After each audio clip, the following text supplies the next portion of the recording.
Hey, I'm Aaron. And I'm Colten. And this is Bikes, Mics, and Beers, Episode 1.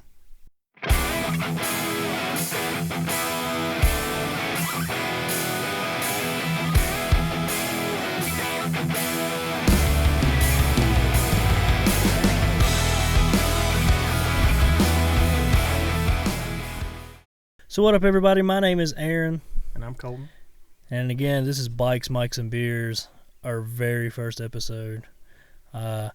Join us as we discuss the wonderful world of motorcycling and all the fabulous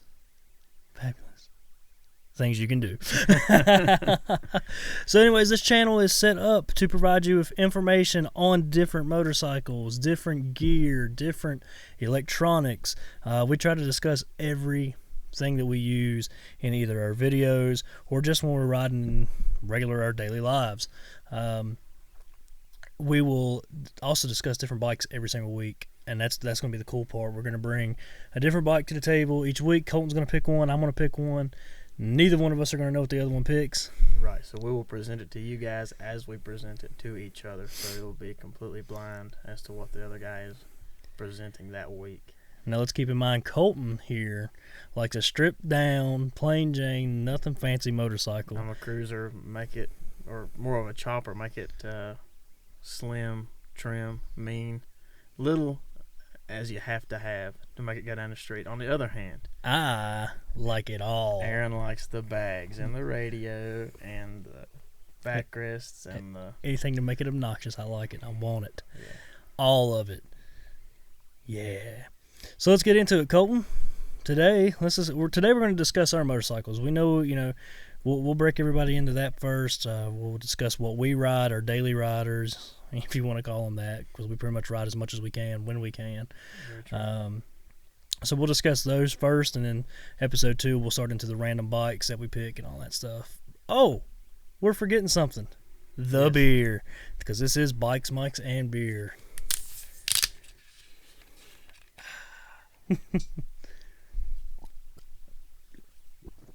All right, Colton, tell us a little bit about that motor scooter. All right, so my bike, as you know, the 2015 Honda Fury 1300. Lots to love about the bike, at least for me. Now there is. Obviously that's why I bought it. I love the look, for one. Love the power. Good riding bike. Looks like a very unmanageable, untamed beast, but truthfully on the street, it rides like a new bike should. It is as we've always said, it is, if you could call it, a mass-produced chopper, but it's beautiful. Like, these have a very sleek, beautiful design about it. And I really like yours, man. The color, the two-tone color, the black and the red. Yeah, I think the best color combination Honda made for the 2015. Yeah, because now it's that really ugly blue. Yeah, so a few different options on color. You can get blue on blue, which is blue with the blue frame, red on red, which is red with the red which doesn't frame. Look good. Several combinations, but for sure 15 was my favorite. And the fact that, it's sitting in a dealership for 5 years. Yeah, so my bike I did buy what you might call new. It had no miles on it, but it was 5 years old. Had been sitting in the Honda dealership for that long. And I looked at it for a year. I bought it for a year before I finally pulled the trigger. We were together the first day that he spotted it, and we were together when he bought it. So it's pretty interesting.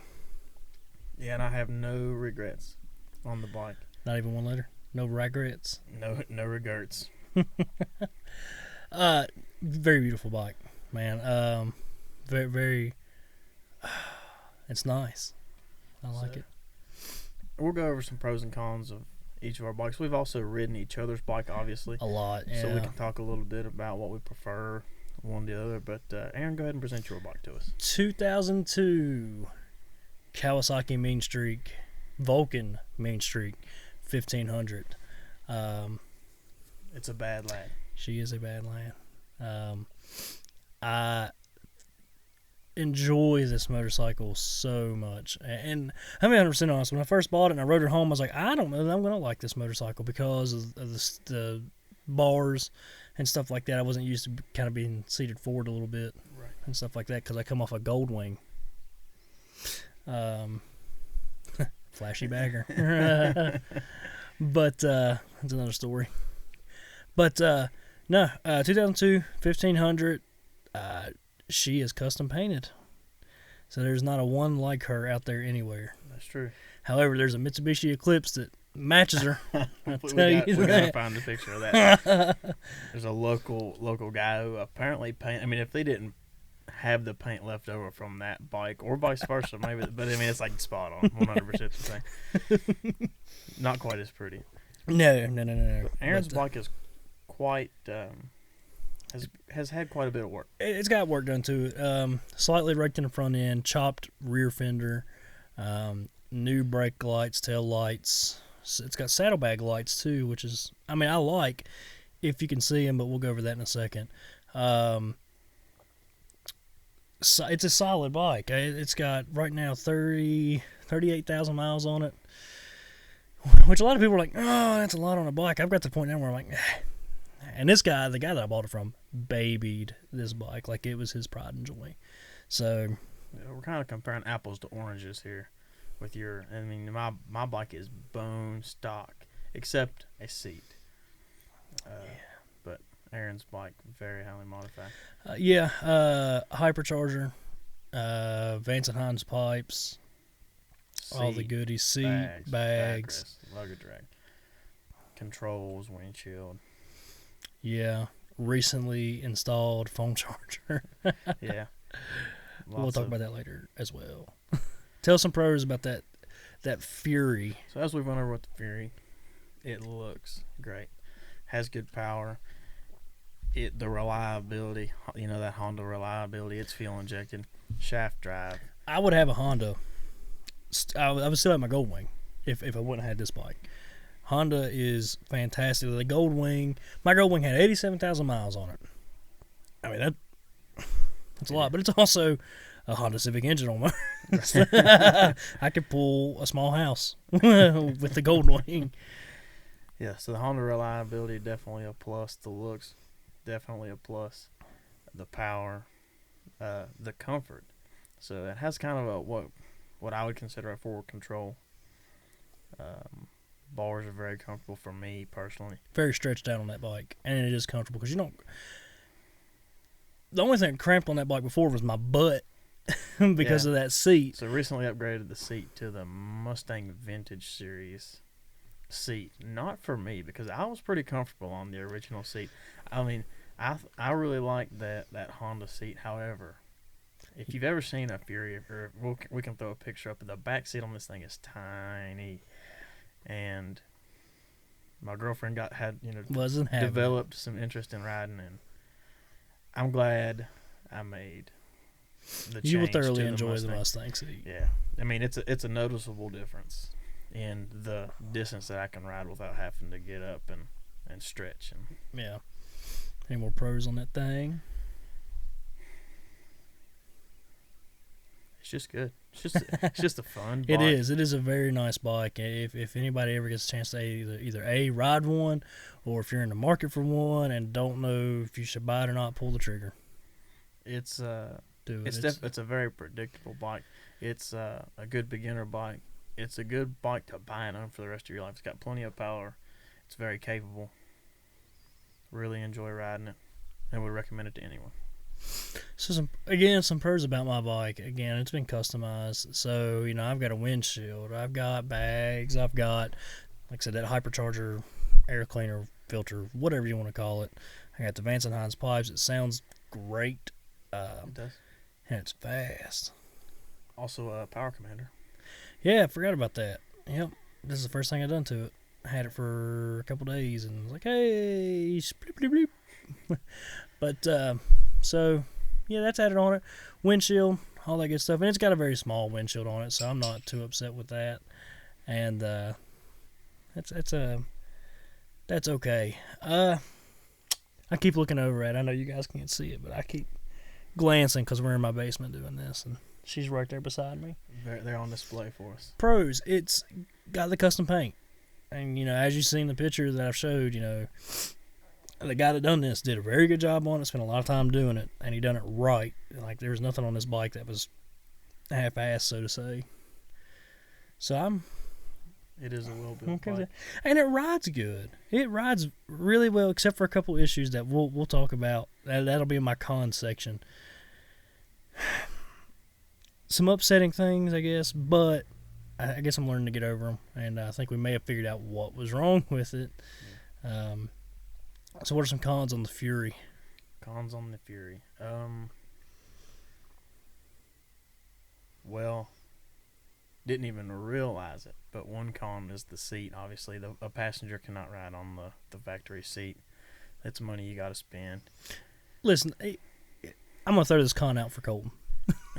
Okay? Because here's a con. Now, I don't know if it's just our dealership in this area, which we won't say because they are very good people, and I will not sit here and talk bad about them because they haven't done anything to me or to you. I've had great luck with them. Yeah, great people. And we'll mention them a couple of episodes on and stuff like that because we get a lot of gear and a lot of stuff done through them. So, I guess it may be a Honda thing, but you cannot test ride the bike. Yeah, no, and that's not one. That's the dealership's fault. There is not a Honda dealer. Okay, so it's the Honda country in that I general. know of that you can test ride a new motorcycle. So now, however, they do have Honda test ride events, Right. which is where they set up an event. You sign up, and if you're selected, you can test ride multiple like the different Gold Wing, motorcycles the Shadow, that they provide for you. And they kind of like tour around, like their city area or something. Yeah. But as far as, and that's not just Honda, that's Kawasaki, Yamaha. So Harley, you got a leg up, man, right there. Yeah. That's where you, in my books, that's where you beat them. But I'm not a Harley guy. But you never know. And the price. And the price, man. You can buy two Hondas for the price of a Harley, and You could buy two Furies for the price of a Sportster. pretty much. I mean, if you catch a good deal and catch those Honda rebates with bigger engine. That's right. And the reliability of the Honda name.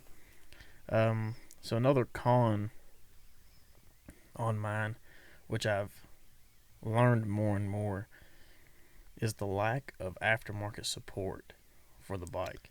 There's like maybe 3 or 4 different big name manufacturers for exhaust, and they brought a limited amount of exhaust options. I feel like when this bike was made, Honda was like, we're going to make something that everyone's going to like or hate, but no aftermarket manufacturer is going to want to do anything with. And they've done it. Well, there isn't a whole lot I would say that needs to be redone as far as the practicality standpoint. But you do want a unique bike. Right. And yes, the Fury is unique in and of itself, that it is kind of its own breed, being the mass-produced chopper. Now, there are other ones. The Big Dog, they consider the Raider, the Yamaha Raider, to kind of be a mass-produced chopper. Yamaha's version of the Fury. Right. Pretty much, yeah. But, it is nice to be able to put your own spin on it. Like I say, exhaust. Seats. I did buy the Mustang seat reluctantly. The seat was not cheap. Let's talk about the backrest. I was getting there. So, and correct me if I'm wrong here. I'm sure you will in the comments. But the Honda Fury has as I said, a very limited option when it comes to seats. Mustang makes a vintage series seat, which I do have on my bike. They offer it with and without a driver backrest, and with and without a passenger backrest. And of course, I did not want the backrest on mine, but I considered the option of a rear backrest so that I wouldn't have to spend money elsewhere on a aftermarket backrest. And they've discontinued it, or at least through the site that I was shopping through. they've discontinued the passenger seat with the backrest. So not only did I have to buy a different aftermarket backrest, there's like one style, very short backrest. You have to drill through your fender, and that's it. That's all you get. And Now, once you put about 20,000 miles on it, you'll zoop and drill right through that thing. now there are a few different backrest options if you have a factory seat, but to fit with an aftermarket seat, 0 options for backrest. Yeah, that's kind of a kicker. Kind of a bummer. But you got one. I did. You had to beat it to a pulp. I did. I bought the one. Mine I had to drill through the fender on. And maybe we have a picture, maybe we don't, but the backrest is very short. So I had to spend oh gosh, $600 for a seat, $150 for a backrest, For a 4-inch backrest that I had to cut and beat to a pulp, and I still have to modify it. I still have to lengthen the top half of it to make it to where my passenger is comfortable on. So lack of aftermarket support is one con. Honda, maybe you could do something about that. But beyond that, maybe the fuel capacity.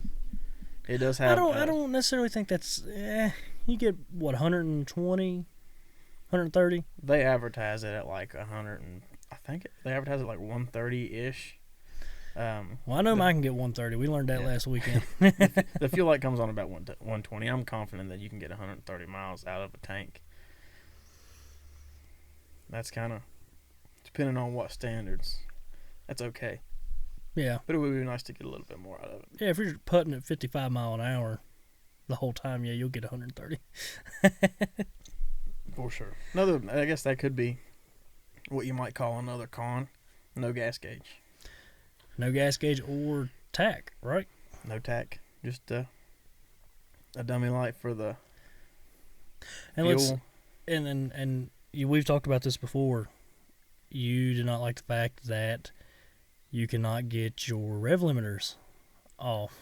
Yeah, so there is as a very short first gear, rev limiter is very low, and then it slowly increases up into fifth gear. But fifth gear has a rev limiter to where you cannot exceed 100 miles an hour on the bike. Sad. Sad. Which we don't speed on the highway anyway. No. No, we don't at all. But anyway, some cons on the mean streak. Yep. But anyway, there's a couple. First off, the hypercharger. Now, it's not that I hate it, but I hate it. It sticks out way too far, and to get, if this is the brake, my right foot going for the brake, I gotta bend that thing in, and because my leg sticks out way past it and all that stuff. So that's pitching-toed to hit the brake. That's uncomfortable. I'm anxious to see how that does me on my trip to Florida here in a couple weeks. So 700 miles of bowed leg. So a lot of stops for crampies. And here's the thing, I can't replace the air filter unless I go with one of the aftermarket, like, pointy looking ones, because the guy that had it put the key switch there on the other side, and the stock air filter is on both sides of the engine. Right, so the stock air filter would have went between the cylinders and across to the other, opposite side of the engine, and there's currently a key switch there. Yeah. Why he done that, I don't know. Well, I mean, I do know why he done that, because he put a voltmeter on his bike. Anyways, moving on. The only other con that I think I have about this bike is the tires. The tires. Now, speaking of which, I just ordered a rear tire. It cost me $150. A very odd size, a 170/60/17. I'm pretty sure I typed that into Google and it laughed at me because they thought I was making it up. I ended up settling on a Bridgestone. I guess you pronounce it Excedra, eczema. I don't know. You got X. Yeah. But so yeah, $150 for that. The front tire I'm rocking right now is a Continental. I had to replace it too when I first got the bike because it wears on the right side. And I don't mean, but when I say it wears, it doesn't wear. It hooves up on the right side. Yeah. Which I don't understand. So if anybody's got a mean streak and has that issue, now we watched a couple videos that was saying it could possibly be a suspension issue. So I might have to have my suspension checked out. A bearing in the triple tree there, or the wheel bearing. I guess I don't know, but and then the rear tire. I mean we ride highways a lot, but I don't. It's not like I straight line every turn. Yeah, we live in West by God, Virginia. West by God. There ain't a straight road here. No. So having wear issues there too. So I don't know really what's up with it. I think where the guy modified this thing so much, it's just gonna eat tires. Could have something to do with it. Hopefully, a good set of tires will fix it though. I hope, because I'm rocking Continentals on both. But that's really all I got about that. So, as I mentioned earlier, we've each rode each other's bikes enough to know a few pros and cons that we share. So, Aaron, what's a few things that you just a pro and a con for mine? A pro and a con. A pro is your bike has the most comfortable seating position that I have ever been in. My legs are nice and stretched out. Arms are stretched out. It's nice, and I really enjoy it. A con is also going to be the way that you're stretched out and you're riding. Not because it's uncomfortable, but the way the pegs are, you can't take corners as low as I can on mine. Yeah. So, your pegs are a little bit lower, it seems. They're very forward and low, Yeah. and it does drag the pegs very easily. Yeah. It seems like to me anyway. It's a pro and con on the mean streak. So a pro is the sound and the power of the bike. Bloppity, bloppity, bloppity, Now, bloppity. I think that Aaron's bike runs really good. If you guys want to see a race between the Mean Streak and the Fury, you let us know. But I think that the Mean Streak runs really good. It's got a really good sound. I share one of my pros is the same as yours. That brake pedal. You mean Collins? Huh? You mean Collins? We're gonna cut that, right? Nah, we ain't going to. So of course, okay. Pros: the power, the sound. The con Is the brake pedal. is the brake pedal and that stupid hypercharger. It's not that it's not that the hypercharger's stupid. It looks awesome on the bike. It's the hypercharger's fault. Yeah, it is. It totally is. The hypercharger looks amazing on the bike. It completes the look of that bike. It's in the way, man. It's in the way. If I could find a brake pedal extension, it'd be fine. Well, but there's no such a thing. Nope. You have to buy it, unless you buy a complete new brake lever. Just gonna buy one of them, like. It's about how long it need to be. Yeah. All right, so as we mentioned, there's our motorcycles. We're also going to talk about gear. Today we're going to touch on our helmets quick. Like, we're not going to spend a lot of time on these. We'll give you some pros, some cons on those as well, and where to buy them and how much you can buy them for. I'll go first. I will show you. Let's see it. Boppity bomb.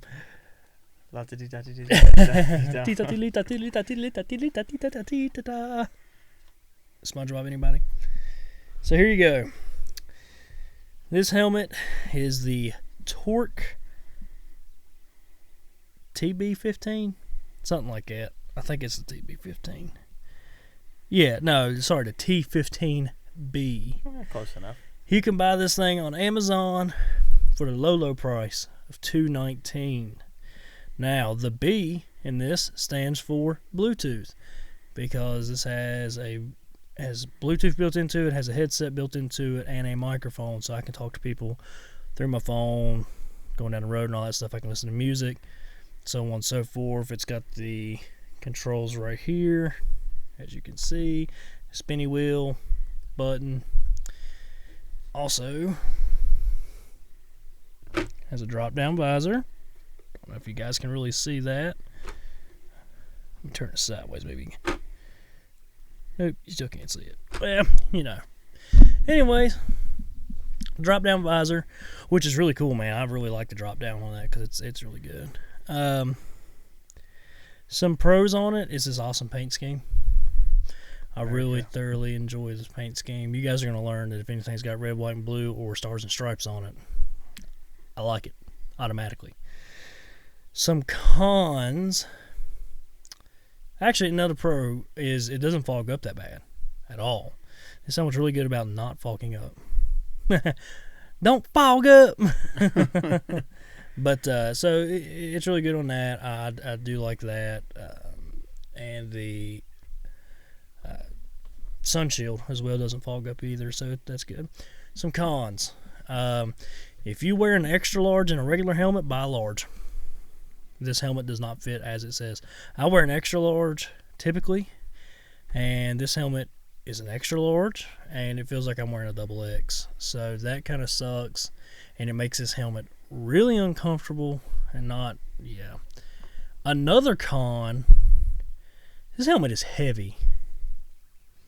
This helmet is really heavy. So my neck kind of gets to hurting after wearing it for a long time and all that stuff. That's really the only things I've got on that. Besides that, I mean, I thoroughly enjoy this helmet. Now again, you can buy these on Amazon, which is where I bought mine. $219.